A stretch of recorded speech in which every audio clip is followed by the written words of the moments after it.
So talk to us. Talk to you. Talk to us. All right. This is the story of my family's wanderings from country to country until some of us came to America. I'm the youngest child of my father and mother. My older sister and brothers are no more alive. I was born in 1914. I and my twin brother Chaim, we were born just as the First World War broke out. And we were born in a small town in Poland called Iwie, I-W-J-E. Can you hear? It's recording? Sorry. Yeah, it's recording for sure. Yes, okay. Okay. My father and mother decided to get out of the way of the armies that were coming towards us in Poland, and they took all of us children and packed up whatever they could, and we headed for Russia. Because in the Ukraine it was still peaceful. It was the period between the Kingdom of Russia and the Communist uprising. Wow. And at that time, there was peaceful. I wanted to come closer so the recording picks up. Available in the Ukraine. You know how to spell Ukraine? Ukraine. It's pronounced in Polish, Ukraina. So there we went, my mother and father, and Chaim and I were just a few weeks old, and my father said that he carried us one on each shoulder. We were just babies, and we caught every childhood disease that was going around. Oh my God. Those were the days before penicillin and before antibiotics. So when you got sick, you were sick. So my father said that we babies were wrapped up in blankets and our hands were put into sacks so that we couldn't scratch our faces because my mother didn't want us to become whatever the word is. Yeah. Not to lose Disfigured. beautiful, her Right. beautiful twins. Just for the sound, come on. Okay? Yeah, it's good. It's so cool. I'm just bringing him closer so the sound is good. Okay. Is the sound okay? Yeah, It's fine. Great. It's perfect. Thank you. Okay? It's perfect. So after much travel and many stops, we reached a town in the Ukraine called Mariupol, Maryupol.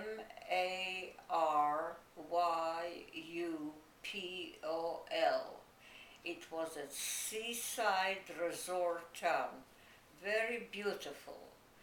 It was on the edge of the sea called, I forget the name of the sea, Azov, the Azov Sea. Anyway, my father became rabbi of Mariupol, and we lived in a beautiful large house with a big garden, and that's where Chaim and I lived for 6 years, and it was a good and peaceful life. We had friends, we had wonderful food, and my father was very happy in his job as rabbi, and we had young cousins living with us, so it was a happy household, a large household, many children. But I remember it only as a happy time until the Russian Revolution, which turned everything around. The communists took over. You know how to spell communist? Yes. Okay. and their first thing was to eliminate as many Jews as possible from positions of power. So they went after the leaders of the communities, and the rabbis were the first people they were after. So one day, as I remember it, I was a little kid, maybe 5 years old, they came to our house in the middle of the night, and they arrested my father, and Chaim still remembers the words one of them used to my mother. He used an insulting Jewish term to her and said to her, Żydówka. That's what they called Jews when they wanted to insult them. Żyd. Żydówka is the female version. Żydówka, daj dzięki, give me your money. And so my mother went to take her purse, and it was with a metal frame on the purse. And she was opening the purse, and he grabbed it from her and closed it and broke her hand. And she cried out. And my father was pushed up against the wall, and the man, one of the young men who came there, held a gun to his stomach. And I was standing on the floor. I had come out from my bedroom, and I could watch my father, who was the most important human being in the world to me, to see him stand at the wall with his hands stretched, with a gun pointed at him. That I'll never forget. Anyway, they took what they wanted, and they took my father, and they went away.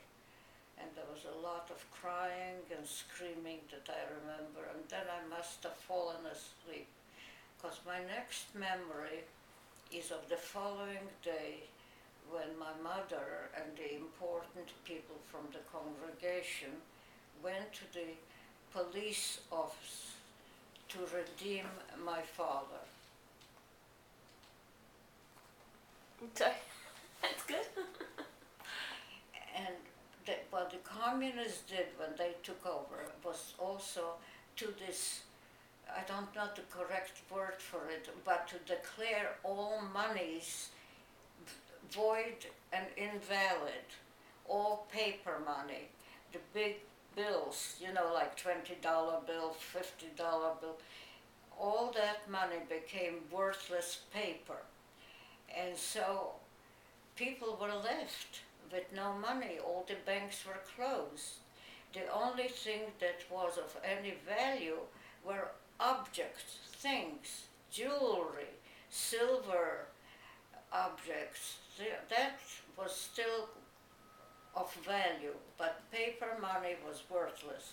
When Chaim and I were growing up, we learned our math about adding and subtracting by playing with worthless Russian big bills, like $100, $50.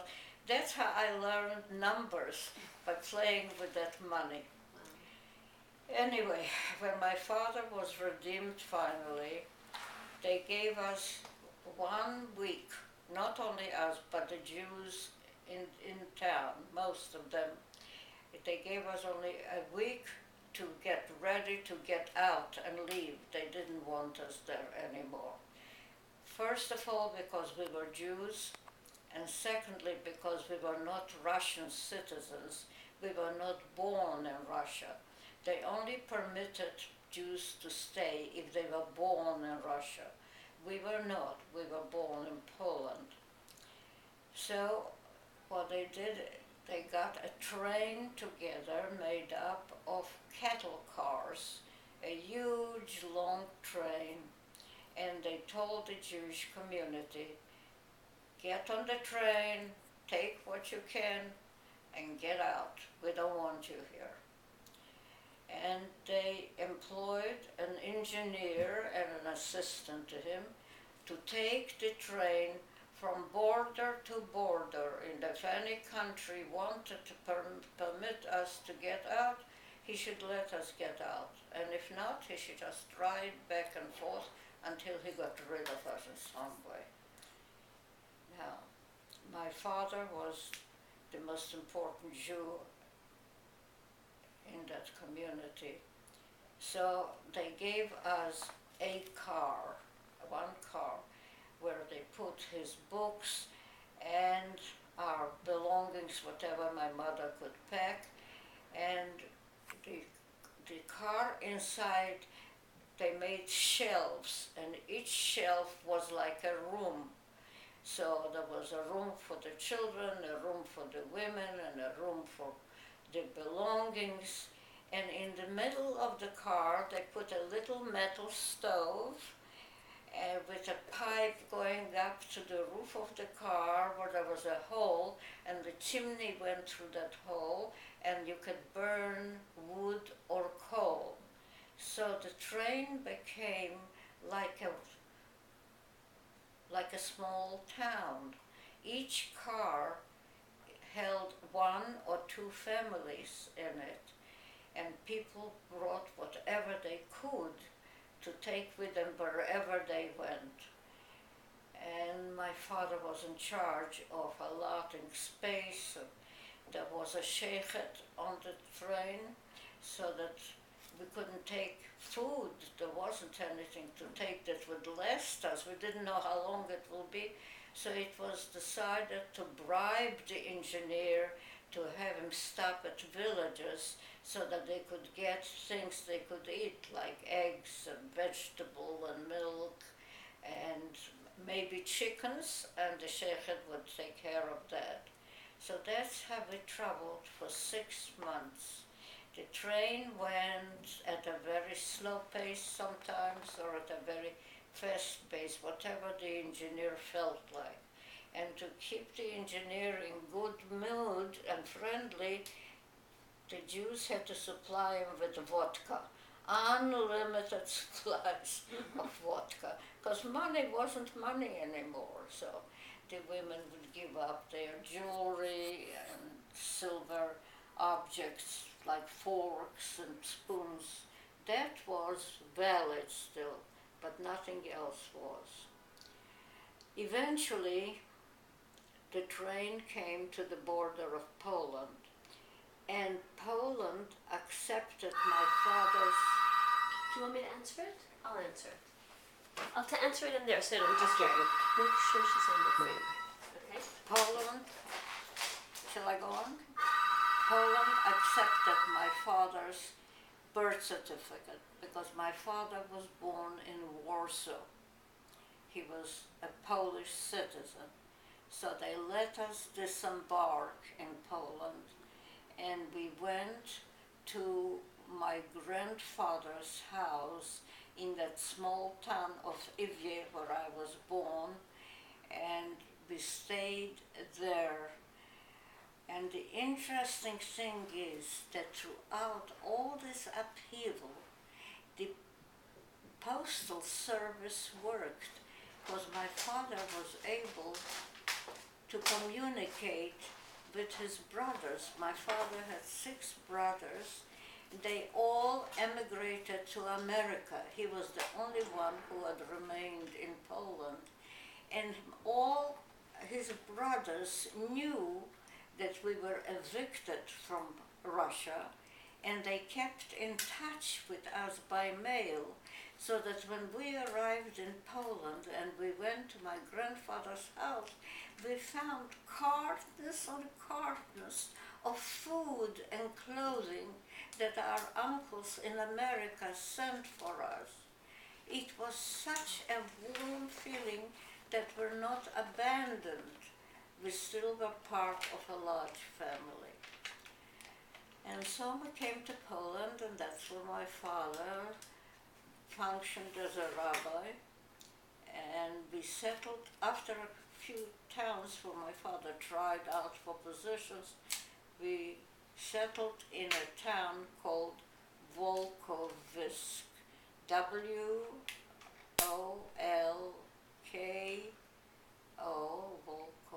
W-Y-S-K, Wolkowisk, where we lived for 8 years.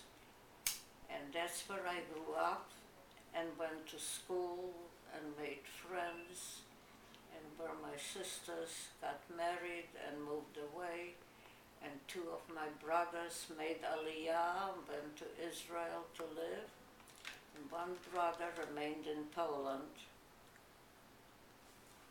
And he was your grandfather, Yechiel Michal. Go ahead. We have 2 cameras now working. So we have a backup plan.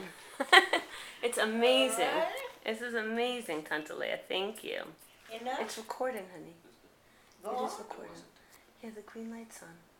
Green light isn't red. It's red light. Mommy, just go. Just go. Okay. You sure you Yes, promise? I promise. Okay, go ahead. Keep going. Sorry, Tante Lea. Well, this is how we lived in Poland and were very happy there and very comfortable. My father was a very well thought of rabbi. He was the head of the Aguda, and he traveled a great deal, and he knew most of the important people in Jewish life all over Eastern Europe. Until Hitler came on the scene, at which time my father decided that it would be wise to get out of Poland. And it so happened that the Jewish community in South Africa were looking for a leader to set up kashrut in the schools and Taharat HaMishpacha and all the things that they wanted but didn't have.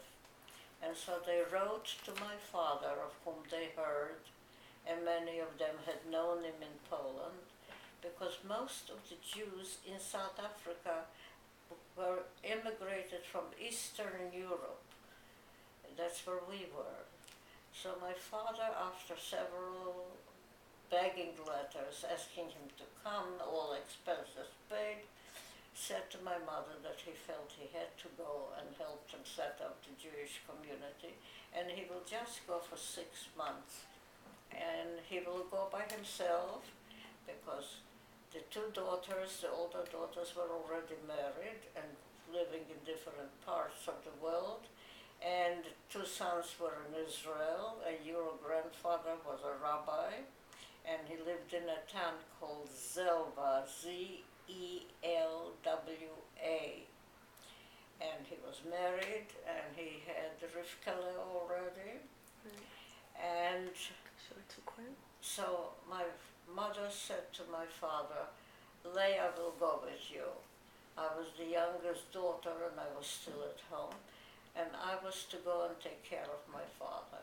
Oh, wow. I thought it was a great privilege and a very exciting thing for a girl who grew up in Eastern Europe. South Africa was like Exotic. paradise. And it was. Sorry. How old were you? So my papa and I went to South Africa. Those were the days before transatlantic flights. There were no planes that went from Poland to South Africa. You had to go by boat. And the boat took 3 weeks, 21 days. So then became the question of food, kosher food. So Papa and I traveled from Volkovysk to Warsaw, and Papa stopped at several towns to see some of his friends. And when we came to Warsaw, the community helped us by putting boxes of kosher food on board. So there was matzah and cans of sardines and eggs and fruit and vegetables, but nothing lasts for 3 weeks. Not in those days where there were no refrigerations like the way it is now. So when those supplies ran out, we were reduced to eating sardines and matzah. And when I came to South Africa, I couldn't stand the smell of sardines. I've never eaten sardines since then. They gave us beautiful accommodations, first class, 2 cabins, one for Papa and one for me. And we had a waiter in a white coat and white gloves bring in a folding table 3 times a day with a snow white tablecloth and with a little little stove that Papa could handle himself, and he became the cook. He boiled the eggs in the cabin, and he boiled the water so we could have tea. And that's how we survived very comfortably. It really was a wonderful journey. And we came to Cape Town in South Africa, which is the biggest port in South Africa. And we came to Cape Town and were met by a tremendous welcoming committee. Jewish people from all over South Africa came to greet my father. And we went by train from Cape Town to Johannesburg. That was a journey of two days and 1 night by train. And it was a wonderful welcoming, and that's where we lived until I married and came to America. Wow. That's enough. That's amazing. That's amazing. When did my grandfather join you in South Africa? Okay. When did my grandfather, your brother, join you in that South Africa? That was after Hitler occupied Poland. That they were able to get out. See, my father, we were 6 children. My father had 6 children. 2 sons were in Israel. Mm-hmm. 1 daughter was in Belgium, my oldest sister Dvora. 1 daughter was in Vilna, which is Lithuania. So I was the only one with my parents. All the others were gone. And my father knew that the world was burning, because all his friends and associates from his previous life kept writing letters desperately asking for help. Get us visas, get us money, get us out from here. So he tried to get out his children as well. And he got a visa for Michal and his family. And he got a visa for Chava also, who was in Poland, in Lithuania. But the Lithuanian government would not give them exit permits because they were at war and they needed manpower. So they wouldn't let people of military age out of the country. And that's how they got trapped there and could never get out. Yeah. And your older sister Dvora, who was in Belgium, where did she go? He got them visas for South Africa eventually. And they left Belgium just before Hitler came in. And they saved themselves by going by car, not by car, but by horse and buggies. Those were the days before cars, kids. Yeah. Before long distance telephones. That's what primitive life was. And they finally got out with a horse and buggy from Belgium into free France. And that's where they were taken in by that village that was described in so many books that took in Jewish refugees, a French village. Wow. And there they lived until my father could get them visas to get out of France and come to South Africa and come to America. They went straight to America from France? They went straight to America from France, Dvora? Dvora went straight to America? Yes. From France? From France. Here? Right. She and her husband and her 3 children were able to get out, yes. Right. And come here. But Chava we couldn't save because the government would not let them out. Let them out. Trapped. And which 2 brothers went to Palestine? Shlomo, my oldest brother, and Chaim, my twin brother. Thank you.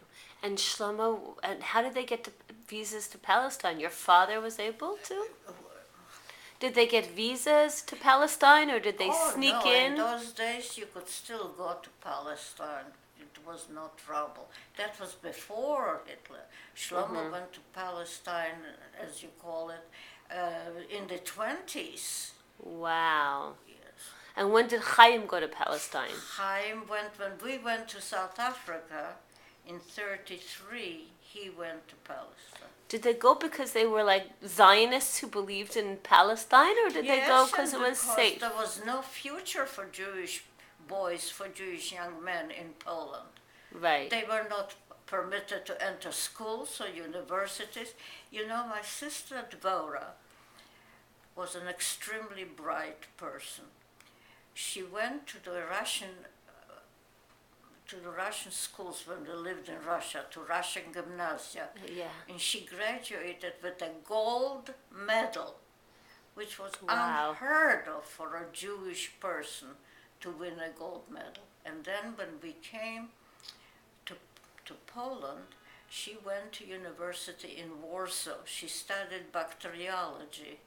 And through all her time at the university, where she was student A1, she stood because they did not permit Jews to sit down Wow. in the classrooms. Wow. That's unbelievable. And when Dvorah came here, who are Dvorah's children? She had 3 children. Uh-huh. Yisrael Meir and Leah, and the baby was Shaul, who died subsequently. Uh-huh. Right. But Yisrael Meir Garber, right? Yisrael Meir Kagan. Kagan. Oh, I'm sorry. Yeah, And Yisrael Leah Meir Kagan, and Leah, who then became Leah Altuski. Altuski, right. Yeah. And Shaul's, so that was your brother who was, your sister Dvorah. Yes. And your brother Shaul, right? Yes. Who went to Palestine. Palestine. He went as a yeshiva bocher. He went to study at the yeshiva in Tiberias, which was Really? a famous yeshiva, yes. And one day, Arabs invaded the yeshiva and killed all the students. And it happened that my brother was in Jerusalem that day. He was visiting an aunt of ours. And when he came from Jerusalem and opened the door and saw all his friends on the floor dead, he had a nervous breakdown. He couldn't stop crying. And so the Rosh Yeshiva finally persuaded him to go home back to Poland. And he came to Poland, and he was at my aunt's house in Warsaw, my father's sister, who lived in Warsaw. And there he fell in love with his cousin Livsha. Oh. Okay. Sorry. So That's amazing. And then he took Lisha back to Israel. yes. Right. They eloped. They eloped? Yes, because the rest of the family didn't think it was a good idea because they were first cousins. Oh, wow. So my mother was against it, and her mother was against it. But Shlomo and she just decided that's what they wanted, and they eloped. In those days, how did you elope? You went to a You rabbi? get on a train. And you go find a rabbi? Yes, and they got a rabbi as soon as they came to Israel, and they got married. You're kidding. Yeah. I didn't know that story. Yes. Very cute. Yeah. But then they had healthy children, thank God. And they had a wonderful life because when Shlomo came to Palestine, he went to the American University in Egypt, and he got all the preparatory education that he needed, and then he went to law school in Jerusalem, and he became a successful lawyer. That's amazing. Are you sure this is recording? Yeah. And they had their children are all healthy, even though they're first cousins. You know? Yeah. That's amazing. And Dor Chaim, when he came, He did exactly the same as Shlomo did. He went to American University also to get his basic education and diploma, and then he went to the law school in Jerusalem and also graduated as a lawyer. how did they afford to pay for all this education? Well, because the family pitched in. Whoever had some extra money gave it. Gave them. And Dor Chaim married Dor Judith in Israel. He met her in Israel. She was from Poland too. Ah. And her father did something very clever. When he was in Poland, he decided to leave Poland. He couldn't stand the anti-Semitism. And so he was in business, so he had some money. So they went to Israel, and the first thing he did was to buy a building when he came to Tel Aviv, or build it, I don't know, Right. so that he could get rent. So he became a landlord. And so they had a nice home, and they had an income.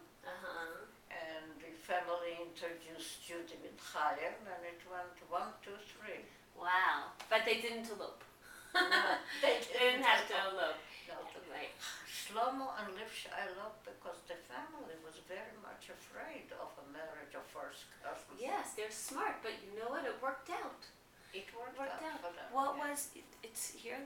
What was Shaul's children's names?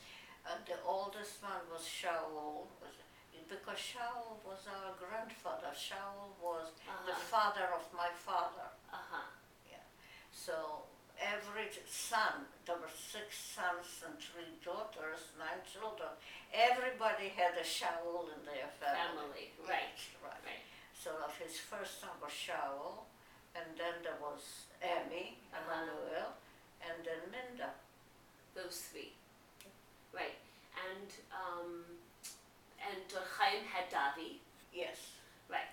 And then you had, and then my grandfather. Your grandfather had I know. your mother. Rivka, God right. bless him for it. And Zalman. And Zalman, right.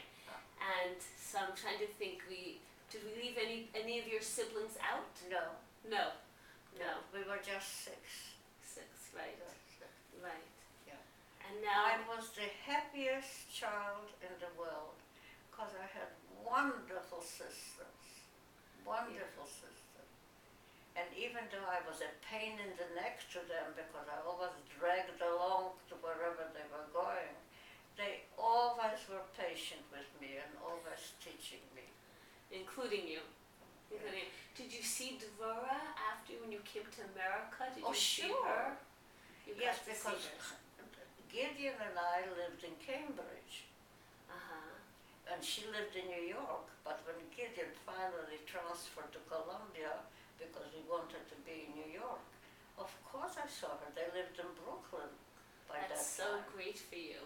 That was It was wonderful because Wonderful. every Yom Tov I was at Dvorah's house. Yes. That's wonderful. Yeah. That is wonderful. And Leah was my babysitter when Rina was born. Really? Yes, and I paid her, I'm ashamed to tell you, $0.25 an hour. Really? But she got the mitzvah. She got the mitzvah. And can I ask you, here, you want to answer the phone? Telephone. Answer the phone, I'll keep recording, okay? Thank you. When you first came to America, did you like it? What did you think of it? I thought it was we came to New York in the summer. I had never experienced such heat Yes. and inability to breathe. And I said to Giri, I've got to go back to South Africa. I can't stand it here. I know. Those were the days before air conditioning. Before air started. conditioning, I know. It must have been very hard for you. And you were a newlywed. Yes, It's for me? it's for you. Oh, good. You Okay. keep talking. We are finished. No, I want to hear about when you came to New York. Tell Chanan about how you threw the pot on the wall. And you kept it. What? You threw the pot on the wall. And you kept it. Because it was dented to remind you not to get so angry. That's a cute story. When we came to America, we came to America because Gideon was accepted at Harvard by cable from South Africa. We were actually supposed to go to England, to the university in Cambridge, England, but England entered the war, so the American government took away Gideon's passport because they wouldn't let Americans go into a country that was involved in war. So we had to go to America. So we came to America and we went to Cambridge. And we had so little money. It was ridiculous. I think Gideon used to take an allowance in the morning of 5 cents. That was his allowance for the day. He could either take the bus or buy a newspaper, whichever he wanted. Oh my. And I would make sandwiches for him to take to school, and I went off to work. And I earned $18 a week, and that had to cover rent and food and everything else. Oh my goodness. Yeah. Oh my goodness. Did you? And we Go ahead. lived happily ever after. Oh my. Tell Chanan when you went to get a job at the Reform Synagogue. Oh, when I went, And he told you had to cut your hair. I had long hair. I wore a bun. Anyway, I was looking for a job that I wouldn't have to work on Shabbos. So I went to an agency and they gave me 3 names where to go. The first job was already taken, and the second job, I don't remember what the reason was, but I decided against it. The third job was as secretary of the library in the Reform Synagogue. And they asked me if I could type, and I could. And so they gave me the address, and I went there. And I was interviewed by the secretary of the temple, and then by the head of the board, Mr. Fisher. Oh, I just remembered his name. Oh wow. A very nice elderly gentleman who wore diamond cufflinks and beautiful tie. He was very elegant. And he asked me about myself, and I told him where I came from and why. They wanted somebody who knew both Hebrew and English, and I did. So I had the qualifications. But then he went and he said he'll be right back to talk to me. And he came back and he said he would like to give me the job, but there are 3 problems. First of all, I am a married woman, so that I may become pregnant and they have to take leave and they can't afford to give me maternity leave. So that's one thing about me that he didn't like. The second one was that I had long hair and I wore it in a bun, which wasn't fashionable anymore. It made me look too old. And the third one was that I wasn't a member of the congregation. So I wanted that job, I really did. So I finally answered him and I said, what was the salary? And he told me. And I said, and for that money, you want me to divorce my husband, cut my hair, and join the congregation? And he laughed and he said, okay, the job is yours. So that was my first job in the United States. That was in Boston. Did you have any other jobs here? I worked for the Red Cross when I came to New York. Wow. I worked as one of their secretaries, and that I enjoyed because many young people worked there. And from different countries. It was very interesting. The wartime New York was not like the New York now. It was a city filled with people with drive and commitment and love of the country. There was such a feeling of all of us are for America, and Roosevelt was president, and we all loved Roosevelt. As a matter of fact, I never knew that there were elections in America until I came to America. And I thought, I was horrified to know that there were elections, that Roosevelt could be actually not appointed president. Why? Roosevelt was the only historical figure to me and to most Jews. He was the father of all of us. Wow. Wow. He was the greatest president. Tell Chanan about when they paged Uncle Gideon in school that the White House was on the phone. Yes. You didn't know Gideon, did you, Chanan? No. Do you want water? Hmm? Do you want water? Tantale, you want me to get you a glass of water? thank you, You're no. good, okay. Gideon was a wonderful, entertaining person. He was very interesting. We were invited to a party in Cambridge when he was still at school, and I couldn't go that evening. I wasn't feeling well, so Gideon went by himself. And most of the guests were young lawyers who came from Washington for a meeting in Cambridge to meet with people from the legal staff because they were trying to hire people to work for the government. And Gideon had dinner with them, and talked and told them about his life in South Africa and what he was doing there. And they were absolutely charmed by it. They liked him very much. And they said, come and work for us in Washington. And he said, I can't, I'm in school here. And they said, well, we can transfer your credits, we'll take care of it. He said, no, I don't have money, I can't travel. So anyway, the following day, he went to school, and in the middle of the lecture, there was a knock on the door, and the secretary of the school came in, and she said to the professor, I'm very sorry to interrupt your lecture, sir, but there is a telephone call for Mr. Chagy from the White House. Wow! All of a sudden, Gideon became the man of the hour. And did he work for the State Department? Yes, he did. It was the Office of War Information, and they had an office. They opened a branch in New York, and so we didn't have to go to Washington. He could live in New York and work for the government, and they did transfer his credits from Harvard to Columbia. Wow. That's so nice. And you were happy to come to New York, Oh, right? I was very happy to come to New York because I had uncles here, wonderful uncles who were so good to me.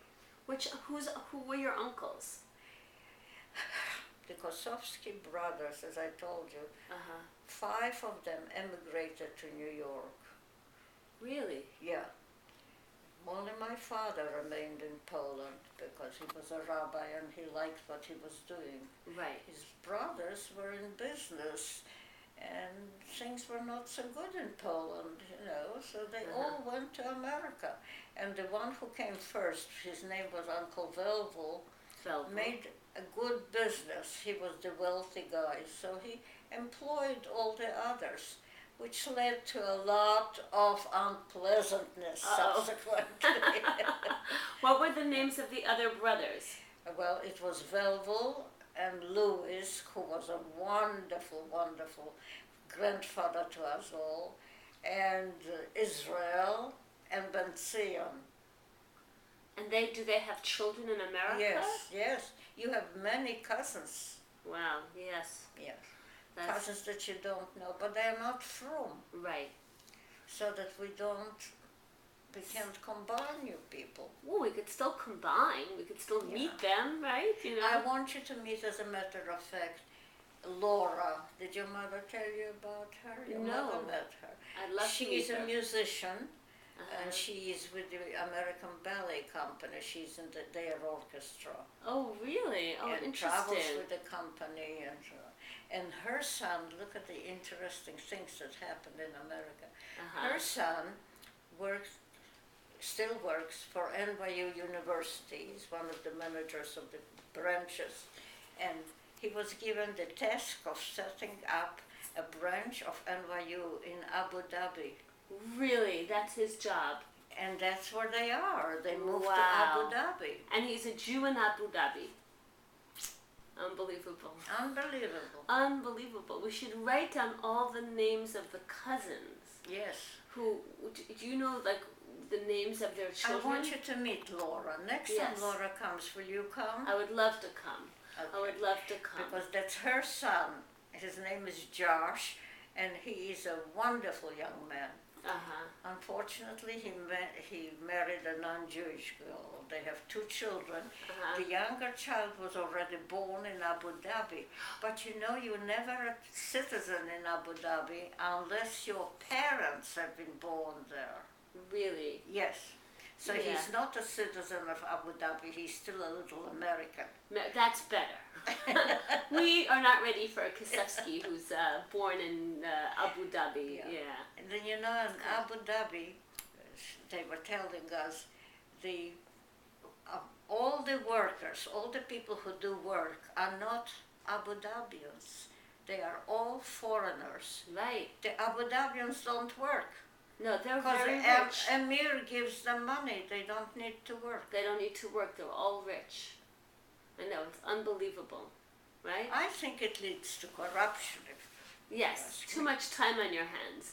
It's not healthy. Not healthy. Isn't it terrible? No, for sure. So I have a question about your story. You said that your mother went to redeem your father, but that the money was worthless. Right? That you said that your mother went when your father was arrested. Yes, she went to redeem him. So what did she redeem him with? If She the took money off, was she took off her worthless? earrings. And they for that they were able to give him up? Yes. Wow. That's amazing. That's And amazing. you know, when finally we settled and we unpacked, you know, and put, my mother had very beautiful silver dish, what do you call it, the forks, the knives, as well. Yeah, Cutlery. Cutlery, right. Heavy silver cutlery. Right. We never had a full set because she used that as money. Wow. She used the fork to buy Right. bread. You know. Right, yeah. That's amazing. Yeah. But that's the story.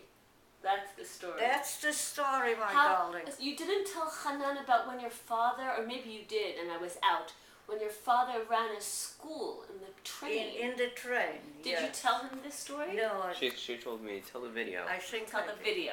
And my father felt that we shouldn't fall back in our education while we were in this train going back and forth. And so he set up a school in our car, and we all studied. We had homework assignments, and we had to do them, and it was wonderful. That's amazing. And the other children came? Yes, they had to wait till the train stopped. Stopped, You know, right. because as I told you, the engineer was half drunk all the time. Oh my He gosh. stopped Unlimited whenever vodka, he that's felt what it like does. it, you know. Right, unlimited vodka. That's what it does. That was what we paid him with, was vodka. Oh my gosh. And at night, did the train travel or it stopped? What? At night, did the train go or the train It stop? depended on him. Oh, I didn't tell you the story about my sister Dvora. No. My mother developed violent cramps Uh-huh. one day. There was no doctor on the train, but there was a midwife. In the last car, there was a family whose mother was a midwife. Midwife. And so my father said, we'll get the midwife, maybe she could help. And Dvora, my sister Dvora, said the train was going. Right. She said she would run from car to car and get the midwife. So she did. And the train stopped suddenly, and she fell off, you know, from where she was holding on.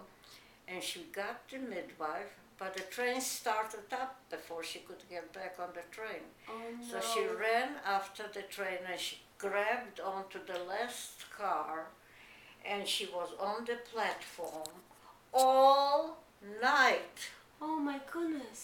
all in the dark, cold night. She was clinging to the door of the last car, Oh and no. we all thought she was lost. And I remember that the men came to our car and they were praying, and my father was beside himself. And then the train finally stopped, because the engineer stopped and went whenever he You felt like it. wanted to. The Right. train stopped, and everybody got out to go look for Dvora, and they found her clinging to, but through the night her hands were so frozen that they had to practically break it open to get her off that platform.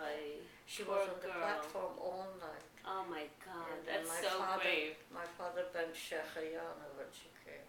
Oh, I'm sure. Wow, that's an amazing story. Yeah. That's the stories are unbelievable. Jewish history, darling. It is Jewish history. It absolutely is. It's American unbelievable. Jews are so lucky. Yes. They don't even know how lucky they are. All right. Right. They don't have 100% equality in many areas, but they don't have to be afraid of leaving their homes and never coming back. Right. Whereas in Poland it was more or less a normal feeling. Right, all the time. All the time. Right. It's so true. It's so true. It's amazing. It is amazing. No, we have time. It's good. As long as we have recording. You are a lucky kid to be born and raised in America in a beautiful, steady home with loving parents and siblings, and you are an uncle. It's good you're recording this. But American kids have Israel and America as options. They're very lucky. This will make the video. Yes. And Tante Lea, I hope you don't mind I'm asking you questions. I hope you don't mind. So when you tell us the story about when you tried to go to Palestine and your boat was torpedoed. Our boat was not torpedoed. No, it wasn't. No. When Giddy and I traveled? No, when you went alone as a single girl. As a little girl? No, I remember you went as a young girl to go and look for date. You tell the story. And you went to Israel, and on the way to Israel, they tried to shoot your boat. And then you went back to South Africa. Oh, well, that was already during the war? During the war, you told me that you went to... Yes, well, to date. Yes. Those were already the days after boats were torpedoed. Yes. Right. And the only ship I could get was a ship from Holland. I had gone to Europe to visit my sisters in South Africa. I went really to see Chava because I hadn't seen her after she was married and she had the children. So I was going to Europe and I came by boat, and then war broke out and I had to get back to South Africa. I couldn't go to see Chava. I was stuck in Belgium at my sister Dvora's, and she said, go home, go home, go home. So the only place that boats were leaving from was Holland. So I went from Belgium by train to Holland. And there was one boat, I went to the shipping company, and there was one boat that was going to South Africa.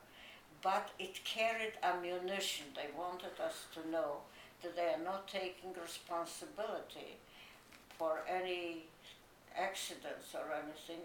We were going at our own risk, all the people who were going to South Africa. There were lots of people waiting for that boat. South Africans returning home after they were caught in Europe with the war coming. The war. And there I was, what choices did I have? I said, of course I'll go on. There was a family traveling back, an aunt, I think, or a mother, and a young mother with a little baby. And they gave me the same cabin as they. And so we shared this little cabin, the show. Yeah. But that was okay. But they told us to always carry our passports with us because the submarines were very active in that area, so that we may be torpedoed at any time. And if you don't have a passport with you, even if you're picked up by another ship or by another nation, you're a dead duck. You see, this is what Americans don't understand, that in Europe, if you didn't have a passport, you were dead. Right. You were a nothing. You didn't belong to anybody. Nobody was responsible for you. Nobody was going to help you. Did your boat get torpedoed? No, but we almost got torpedoed. We were told to get ready to jump ship. So we don't take anything except your passports. So I put on my warm coat and took my passport, and we were all out on the deck with the life belts and going very, very slowly, and the lights were out, and they told us not to talk loudly and not to laugh or cry or whistle or make any sound. Wow. And eventually we sort of passed it. Oh, wow. But I was so stupid. I was young and stupid because I didn't even realize how dangerous it was and how close I was to destruction. Right. You know, when you are young, you don't think clearly. Right. It's true. It's true. It's true. It's so true. How can it happen to me? You know, you feel that For you're sure. indestructible. Right. And that was that the last time you saw Chava? Yeah. We're going to go one day to Europe. Danny wants to go, so we'll go to the kevers of Chava. And we'll say a prayer. We will. Because Danny really wants to go. And now we know who can tell us where it is.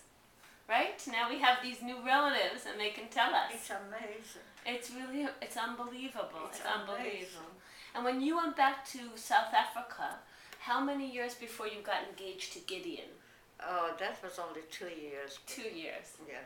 Yes, but he was already dating you. He waited for me 7 years. Really? Yes, because Wow. my father wouldn't agree to it. Because he wasn't a London and he wasn't a yeshiva Shiva boy. Right. and he wasn't of our world, you know. Right.